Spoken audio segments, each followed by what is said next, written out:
نستعين على أمور الدنيا والدين والصلاة والسلام على سيدنا محمد وعلى آله وأصحابه ومن تبعهم بإحسان إلى يوم الدين أما بعد إلى حضرة النبي المصطفى رسول الله صلى الله عليه وسلم وإلى أزواج وذرية وصحبه الكرام شهداء لهم الفاتحة. أعوذ بالله من الشيطان الرجيم.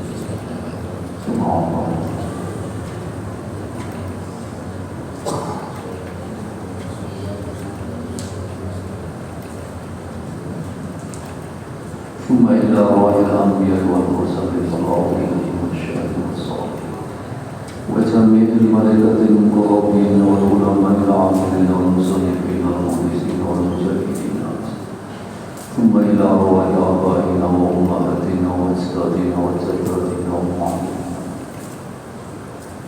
ونعوذ خصوصا إلى مؤلف هذا الكتاب الفاتحة.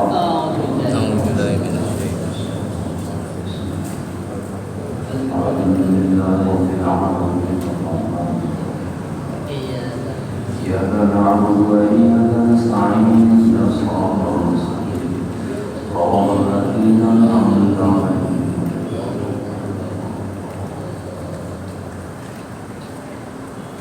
Para jamaah, para hadirin kaum muslimin, segenap pengurus Masjid Al-Ikhlas hadani Allah wa yakum ajma'in. Bersyukurlah kita kepada Allah Subhanahu wa Ta'ala, kesempatan malam ini kita semuanya dapat berjumpa kembali dalam keadaan sehat walafiat.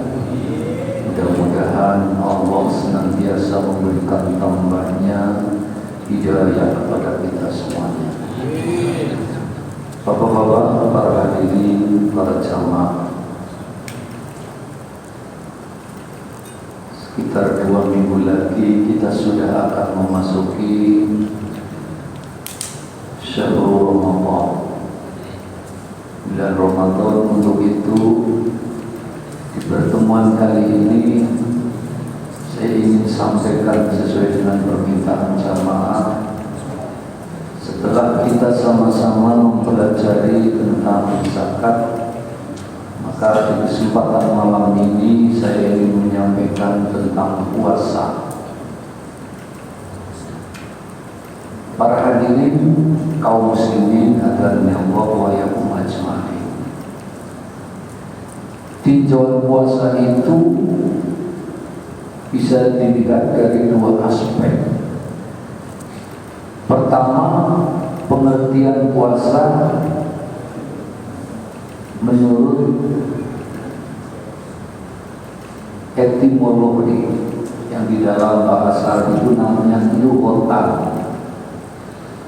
Jadi asyanu lughatan, puasa menurut arti bahasa, arti etimologi, yaitu al-imsak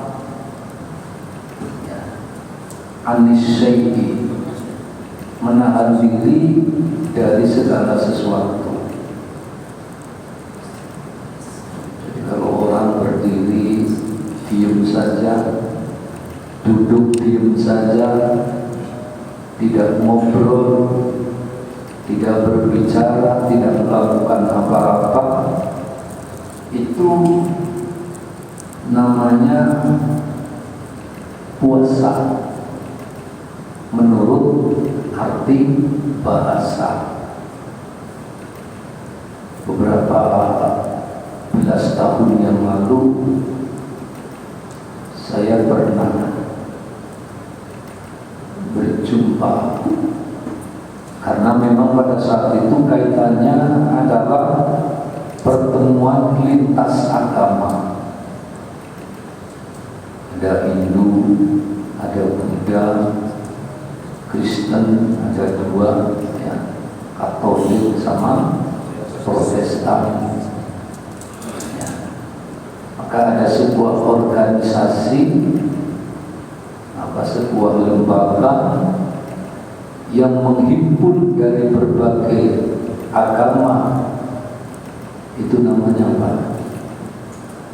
FKUB, Forum Komunikasi Umat Beragama. Nah, karena mayoritas itu Muslim di Indonesia ini, maka ketuanya itu selalu orang yang beragama Islam. Jadi belasan tahun yang lalu ketika persatuan ini sudah mulai terkoyak, maka akan dicari titik temu supaya tidak terjadi sesuatu yang tidak diharapkan yang berkaitan dengan masalah persatuan. Ada masjid dibom, ya. Kemudian sesudah itu ada gereja dibom.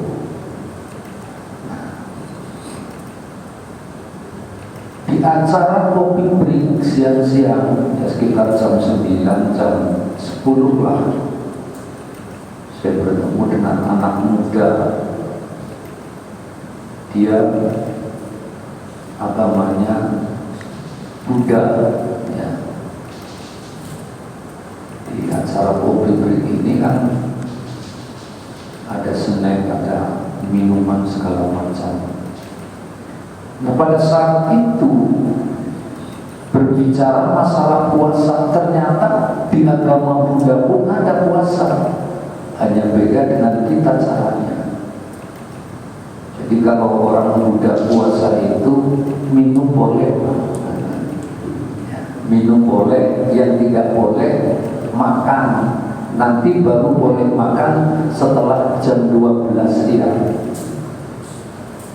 Nah itu. Nah kalau kita sebagai orang Muslim, ketika meninjau pengertian puasa secara terminologi, menurut arti syarat, yaitu wal imsaku anil ta'ami wasyarabi wal jima'i ma'an niyati min tulu'il fajri ila ghurubish syamsi. Ya. Jadi menahan diri dari makan, artinya tidak makan, wasyarabi, ya, tidak minum, wal jima', tidak jima', tidak melakukan hubungan badan antara suami istri di siang hari. Sebab kalau orang suami istri sedang berpuasa di siang hari melakukan hubungan badan, puasanya batal. Bukan hanya puasanya batal, tapi dia juga harus membayar kifarat atau denda. Dendanya apa? Syarroini mutatabi'aini. Ayatnya fasyamu syarroini mutatabi'aini. Berpuasa 2 bulan berturut-turut. Kalau ayatnya cuma fasyamu syarroini itu masih mending banget, puasa 2 bulan. Tapi kalau sudah ada sifat yang mengikat, mutatabi'aini, berturut-turut, kalau sudah dapat 51 hari, kan tinggal 9 hari lagi. Di hari yang ke-53 atau 52 tidak berpuasa, batal semua. Harus diulang dari pertama. Karena ada kalimat mutatabi'aini itu tadi, berturut-turut. Tapi ada alternatif. Alternatifnya kalau puasa 2 bulan berturut-turut tidak sanggup, tidak mampu, maka dia memerdekakan budak. Nah, budak itu kan sekarang tak ada. sedang ada perbudakan budak muslim. Nah, ada alternatif yang kedua, yaitu alternatif yang terakhir, memberi makan 60 orang miskin. Nah, jadi ada 60 orang miskin, dia kasih makan itu. Alternatif yang kedua. Paling nanti orang ngambilnya yang kedua ini, katanya daripada harus puasa dua bulan berturut-turut. Nah, jadi jima. Ma'an niyati, disertai dengan niat. Min tuluqil fajri ila ghurubish syamsi, semenjak terbit fajar sampai terbenam matahari. Tuluqul fajri itu adalah ketika masuk waktu subuh.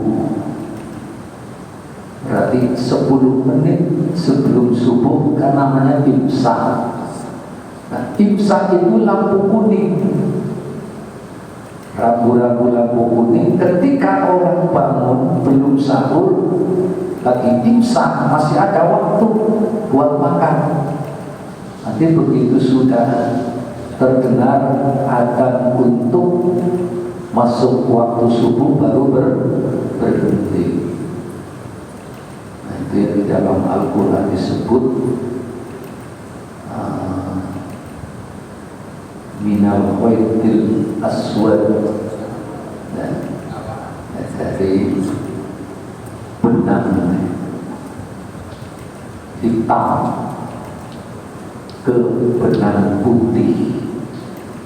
Benang hitam itu maksudnya fajar qadim. Fajar qadim itu belum masuk waktu subuh. Begitu fajar siddiq masuk waktu subuh, maka sedang dikatakan tulu'ul fajr, bukan tulu'ul syamsi.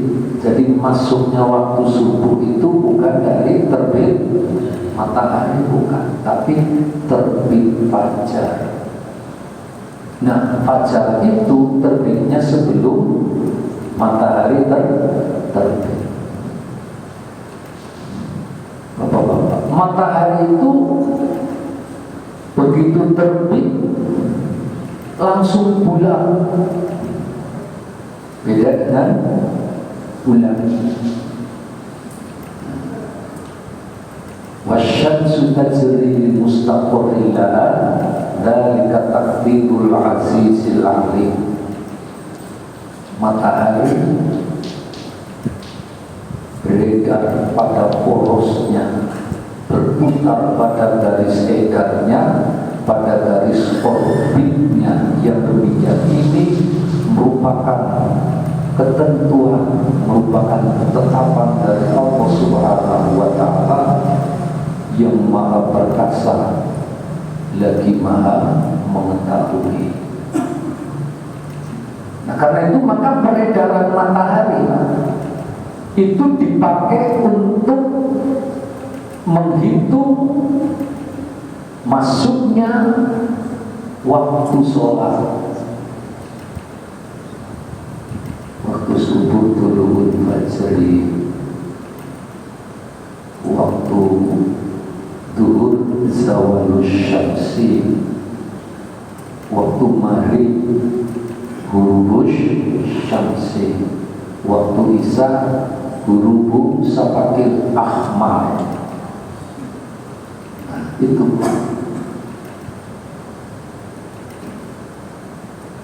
sehingga antara matahari dan bulan ini memiliki fungsi yang berbeda. Kalau bulan itu untuk menentukan pergantian daripada bulan, tapi bulan yang dimaksudkan dengan perhitungan bulan Hijriah, bukan menghitung dari bulan miladiah. Jadi pakainya bulan Qamariyah. Kalau bulannya itu kan diawali dengan Januari, Februari, Maret, April, berakhir di bulan Desember. Ini Muharram,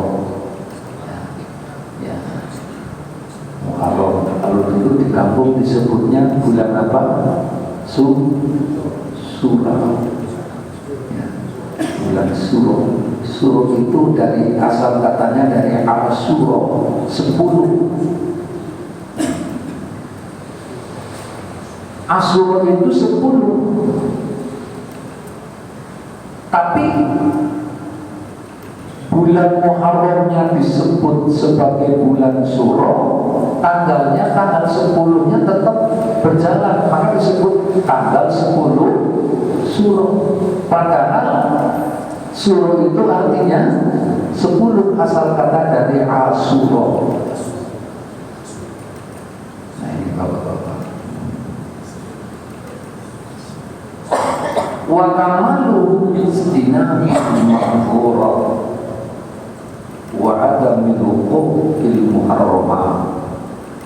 Lebih sempurnanya puasa itu selain menahan diri dari makan, minum, bersenggama dengan niat, akan lebih sempurna kalau orang tersebut juga harus menjauhi dari semua larangan-larangan. Segala sesuatu yang dilarang itu ditinggalkan. Ada ibadah puasa seseorang itu sah puasanya, tapi dia tidak mendapatkan pahala puasa. Kam min sha'imin laisa lahu min siyamihi illa al-ju' wal 'atas. Berapa banyak orang yang melakukan puasa tapi dia tidak mendapatkan apa-apa dari ibadah puasanya kecuali hanya lapar dan dahaga saja.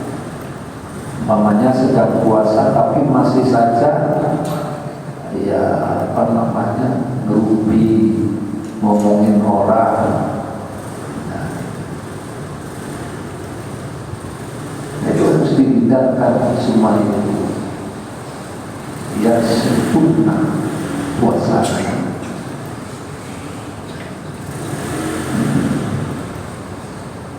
Nah, bapak-bapak, para hadirin, para sama sekalian, ini tentang sejarah puasa. Nah, kalau sejarah puasa ya tentunya kaitannya dengan sababun nuzul, sebab-sebab turun ayat yang berkaitan dengan masalah puasa. Di dalam hadis yang bersumber dari Ibnu Jarir. Nah, Ibnu Jarir ini menerima dari Mu'ad bin Jabal bin Thoriq. Nah, annahu qala inna Rasulullah sallallahu alaihi wasallam qadama al-Madinah fa shoma yawma Asyura. Sesungguhnya Rasulullah SAW datang ke Madinah, lalu beliau puasa Asyura, yaitu tanggal 10. Wa thalathata ayamin min kulli syahrin. Selain puasa Asyura tanggal 10, beliau pun juga puasa. Tiap bulan itu beliau puasa 3 hari. Muharram 3 hari, Safar 3 hari, Rabiul Awal 3 hari, Rabiul Akhir 3 hari. Berarti yang 1 tahun berapa kalau dijumlah? 36 ya. 3 kali 12. Ini awal mulanya ketika puasa itu belum diwajibkan. Sebab Rasulullah ketika masih ada di Mekah selama 13 tahun, namanya periode Mekah, itu belum ada ibadah puasa. Jangankan puasa, sholat saja baru diwajibkan kira-kira 1 tahun menjelang Rasulullah mau ke Madinah. Awal beliau binsah, awal beliau diutus oleh Allah hanya untuk menyampaikan kepada saudara-saudaranya, kerabatnya, teman-teman dekat, itu hanya untuk mempercayai kalau Allah itu adalah sebagai Tuhannya. Maka di sini yang pertama kali tanamkan kepada mereka itu adalah masalah tauhid, masalah akidah, meyakini akan adanya Allah. Maka yang diajak oleh Rasulullah itu saudara-saudara dekat. Sehingga Rasulullah berdakwah secara sembunyi-sembunyi selama 3 tahun. Nah, setelah 3 tahun berlalu, Rasulullah diperintah oleh Allah untuk berdakwah secara terang-terangan. Itu pun masih menyampaikan tentang apa? Masih menyampaikan tentang mengarahkan mereka untuk menyembah kepada Allah. Belum sholat dulu. Nah, sholat itu baru diwajibkan setelah melalui peristiwa Isra dan Mi'raj, baru sholat. Nah, ini awal mula Rasulullah ke Madinah. Beliau puasa 3 hari tiap bulannya. Baru 2 tahun atau tahun kedua Hijriah itu Rasulullah baru diwajibkan berpuasa di bulan Ramadan.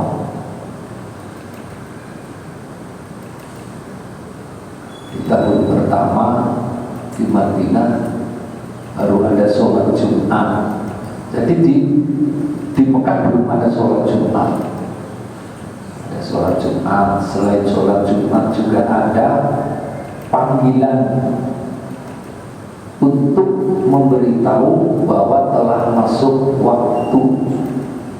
Maka para sahabat ada yang mengusulkan untuk memberitahu telah masuk waktu itu dibunyikan kayak semacam kelontongan begitu. Kalau di sini dulu pakainya beduk. Nah, kemudian akhirnya yang disepakati yaitu azan, karena ada salah seorang sahabat yang mimpi. Nah, dulu di Indonesia, di musola-musola, di daerah-daerah waktu saya kecil, itu setiap masuk waktu sholat pakainya kentongan. Kentongannya itu dibuat dari kayu pohon kelapa yang dipotongin itu. Nah, tujuannya apa? Itu untuk memberitahu kepada orang yang jauh dari musola. Sementara di dalam musolanya tetap ada azan, karena waktu itu belum ada pengeras suara. Coba sekarang mau memberitahu pada masyarakat sekitar 40 rumah yang ada di sekitar masjid, pakai azan di dalam masjid, tapi nggak ada pengeras suaranya, dengar nggak?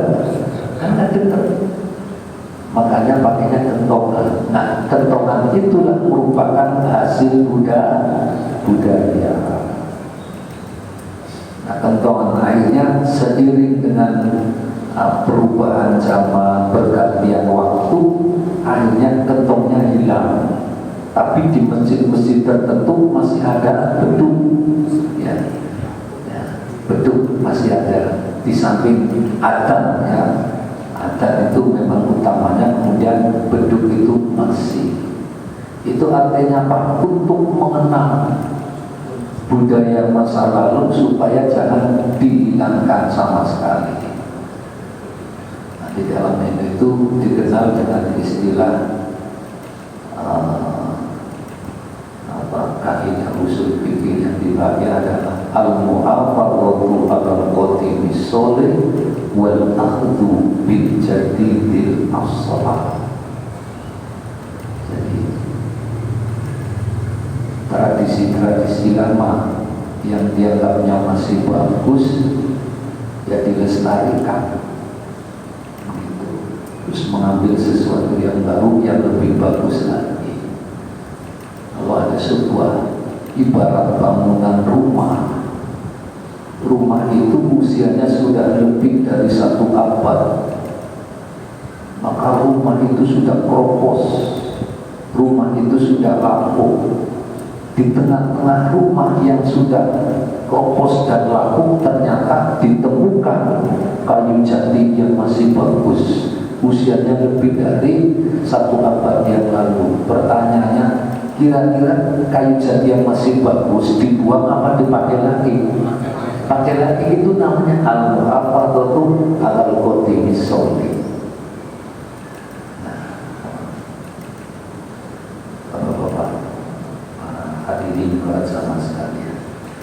Nah, kemudian setelah Rasulullah melakukan puasa tiap bulannya 3 hari, tsumma innallaha azza wa jalla farada syahr Ramadan, lalu Allah mewajibkan puasa di bulan Ramadan.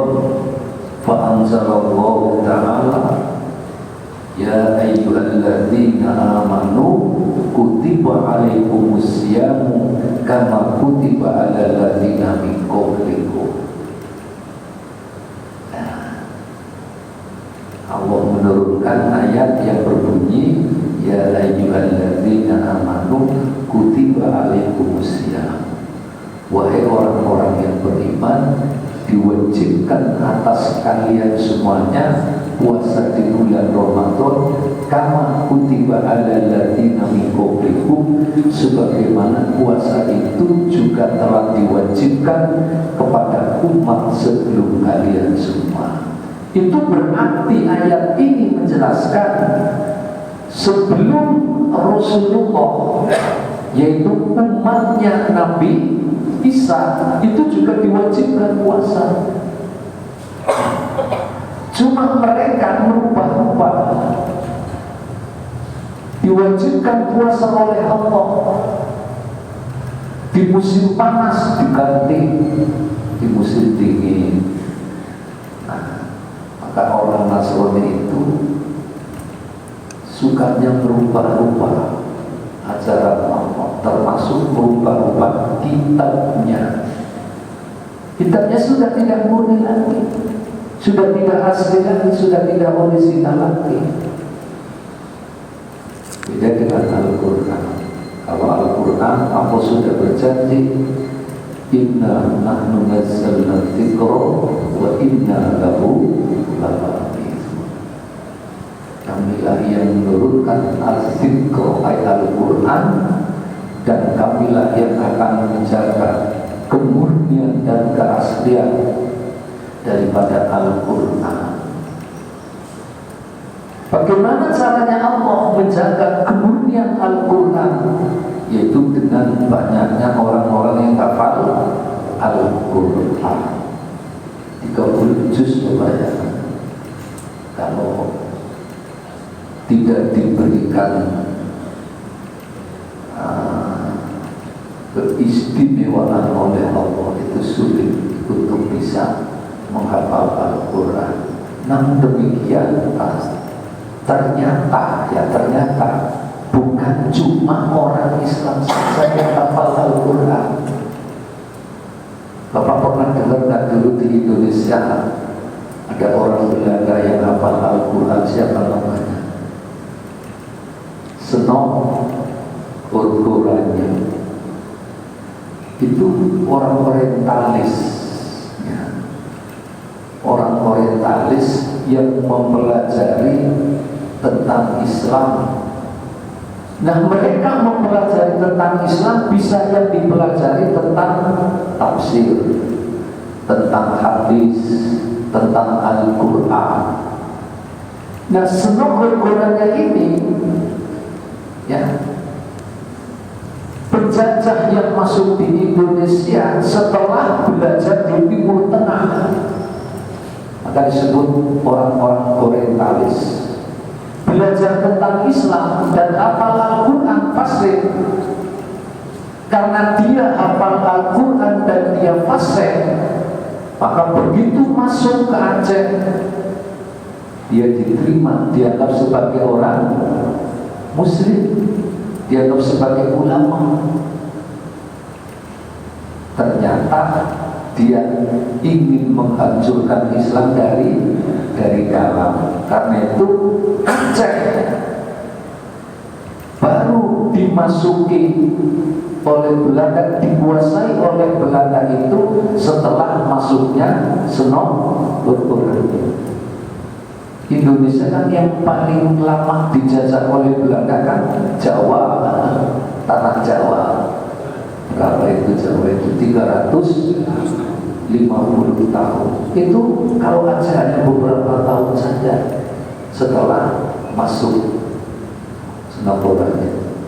Ya, sebab memang jadulnya itu Islam juga masuk dari sana, dari Aceh, dari Samudra Pasir terus kemudian ke tanah Jawa. Nah, bapak-bapak, para hadirin, para jamaah sekalian, hatta balaghu wa 'alal ladzina yutiqunahu fidyatun ta'amu miskin. Jadi ayat yang diturunkan kepada Rasulullah berkaitan dengan puasa ini dari ayat yang berbunyi ya ayyuhalladzina amanu kutiba alaikumusiyam kama kutiba alal ladzina min qablikum la'allakum tattaqun, sampai dengan ayat yang berbunyi wa 'alal ladzina yutiqunahu fidyatun ta'amu miskin. Fakana mangsa asopan, maka barang siapa yang berkehendak puasalah, wa mangsa aftara wa amma miskinan, dan barang siapa yang hendak iftar. Iftar itu istilah untuk orang yang makan tidak berpuasa di dalam bulan Ramadan, namanya iftar. Umpamanya apa yang diperbolehkan iftar, orang yang sakit tapi sakitnya kira-kira berat, terus orang yang melakukan perjalanan jauh itu diperbolehkan untuk iftar. Nah, kemudian untuk iftar ini bagi orang-orang yang tidak berpuasa di dalam bulan Ramadan dengan alasan dia sakit atau sedang melakukan perjalanan jauh, begitu setelah selesai bulan Ramadan itu diqodho. Kalau wakaf sama miskinan, nah, makan setelah makan kemudian dia memberi makan kepada orang miskin, itu berarti bagi orang yang tidak berpuasa di bulan Ramadan tapi dia memang sudah tidak sanggup untuk berpuasa. Contoh umpamanya seperti yang sudah usia lanjut, nah, atau orang yang sakit, al-maridu la yurja burruhu, orang yang sakit tapi sudah tidak dapat diharapkan sembuhnya, berarti sakitnya sudah menaun. Nah, kalau tidak dapat diharapkan sembuhnya, lalu kapan mau puasanya? Orang sakit terus, kan gitu. Nah, tapi kalau di bulan Ramadan sakit, setelah bulan Ramadan selesai sehat lagi, maka dibayar puasanya dengan qodho sesuai dengan hari yang ditinggalkan. Umpamanya di bulan Ramadan tidak puasa 4 hari, ya nanti dibayar qodho 4 hari lagi, seminggu lagi. Ini Bapak. Tsumma inna Allah azza wa jalla aujaba siyama ala shahihil muqim. Kemudian Allah Subhanahu wa ta'ala mewajibkan puasa terhadap orang yang sehat yang mungkin, artinya bukan sedang berada di perjalanan, bukan musafir.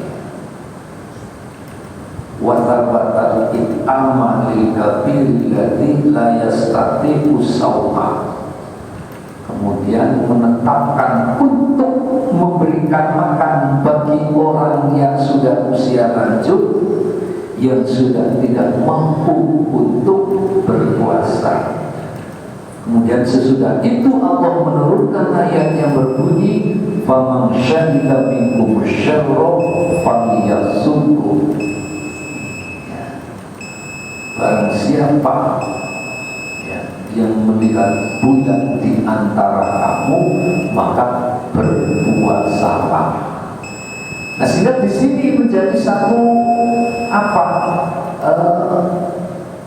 satu alat untuk menentukan awal bulan itu harus melihat hilal.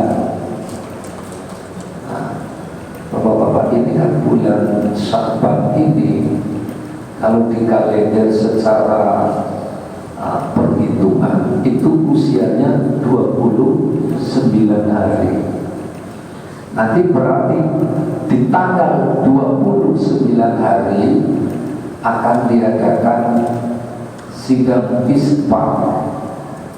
Begitu sidang isbat, hilal sudah muncul sekian derajat, maka di situ kemudian dinyatakan besoknya bulan Ramadan. Tapi kalau di tanggal 29 ternyata belum kelihatan, maka ikmal. Artinya ikmal itu disempurnakan. Bulan Sya'ban itu disempurnakan jadi 30 hari. Nah, sekarang ini kan sudah canggih. Dalam sidang isbat ini bukan hanya melibatkan organisasi atau ormas-ormas Islam, tetapi juga ada dari ahli falak, ahli astronomi dengan peralatan-peralatannya juga yang cukup canggih, sehingga tidak perlu lagi diragukan. Nah, kadang-kadang kan yang tidak mau mengakui hasil dari sidang isbat itu kan ngomongnya bermacam-macam kan gitu. Nah, jadi sementara sidang isbat yang dilakukan oleh pemerintah yang dalam hal ini merupakan kewenangan Kementerian Agama, itu melibatkan dari berbagai macam elemen, berbagai macam unsur. Nah, kita lebih aman kalau kita mengikuti jumhur. Jumhur itu artinya mayoritas. Ada yang di daerah luar Jawa itu yang di mana itu 2 hari sebelum puasa malam puasa udah. Di mana itu? Di Padang atau di mana itu?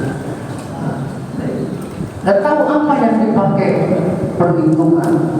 Sementara ada juga saudara-saudara kita bagian kelompok kecil yang ketika menentukan tanggal 1 Ramadan selalu melihatnya Saudi Arabia.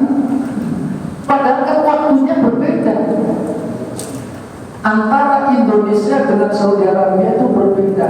Sudah selisih 4 jam. Maka yang dipakai untuk menentukan awal atau akhir Ramadan itu adalah negara tersebut, tidak bisa terpengaruh oleh negara lain. Para hadirin, para jemaah sekalian, ya. Ini baru sebagian yang dapat saya sampaikan. Nanti insya Allah kita lanjutkan kembali kalau masih ada waktu. Masih sekali lagi Pak ya? Apa sudah terakhir? Ya, masih sekali lagi. Baik, terus sekali lagi itu artinya sekitar seminggu lagi sudah akan memasuki bulan puasa, bulan Ramadan. Baiklah, saya kira sampai di sini dulu untuk pengajian kita akhirnya mungkin ada yang mau ditanyakan, silakan Pak. Ya silakan. Di luar tema ya Pak. Ya boleh. Assalamualaikum warahmatullahi wabarakatuh. Waalaikumsalam warahmatullahi wabarakatuh. Ini masalah ada orang haji pengusaha, tapi usahanya itu barang-barang ilegal Pak. Maksudnya barang-barang durian tapi padahal nggak haji.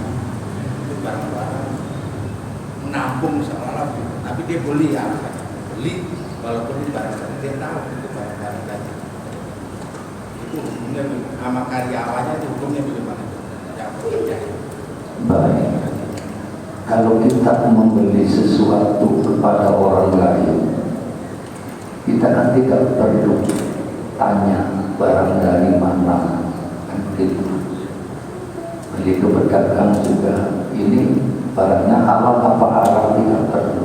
Tapi kalau kita tahu bahwa barang itu barang haram, kita tidak boleh membelinya. Sebab kita tak tahu akan kena imbasnya kita ini. Ya. Maharumahatuhu harumahtiqtohu. Sesuatu yang haram mengambilnya, haram pula diberikannya.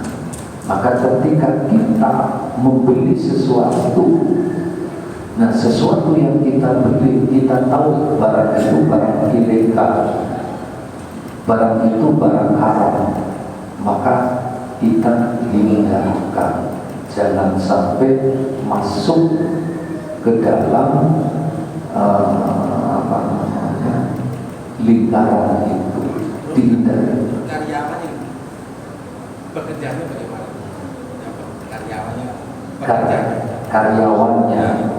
Karyawannya pun ketika dia tahu bahwa itu adalah sesuatu yang diharamkan, yang tidak boleh, yang ilegal, ya dia harus bisa untuk mengambil sikap. Karena apa? Nanti Allah juga akan memberi jalan yang lain yang lebih bagus. Jadi jangan apa? Jangan berpikir, nah sekarang ini mencari yang haram saja susah, apalagi yang halal begitu. Kadang-kadang seperti itu ya. Nah sekarang ini mau kerja mencari yang haram saja susah, apalagi yang halal. Akhirnya masuk ke dalamnya. Jangankan yang haram Pak, di dalam hadis Rasulullah itu disebutkan al-halalu bayyinun wal haramu bayyinun wa bainahuma umurun mustabihat. Yang halal itu jelas, yang haram itu jelas. Yang tidak jelas, yang remeng-remeng, tidak jelas halal dan haramnya, itu namanya subhat. Sehingga Rasulullah menggambarkan tentang subhat ini sebagaimana halnya seorang pengembala kambing.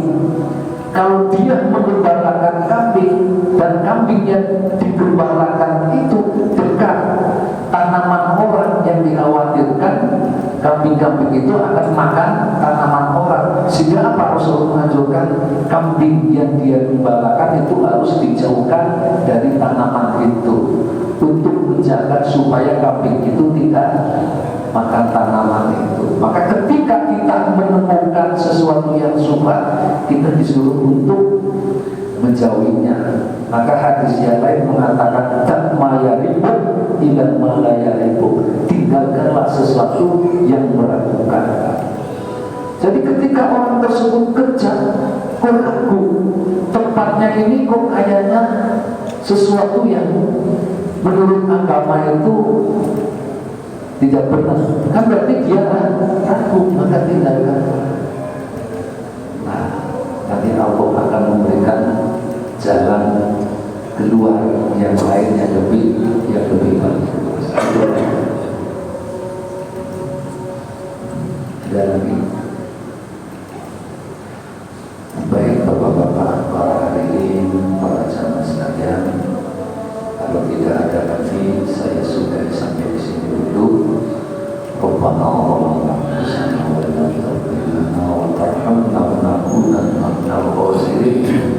Allahumma zidna ilman nafi'a warzuqna fahman wasi'a. Rabbana atina fid dunya hasanah wa fil akhirati hasanah wa qina adzabannar.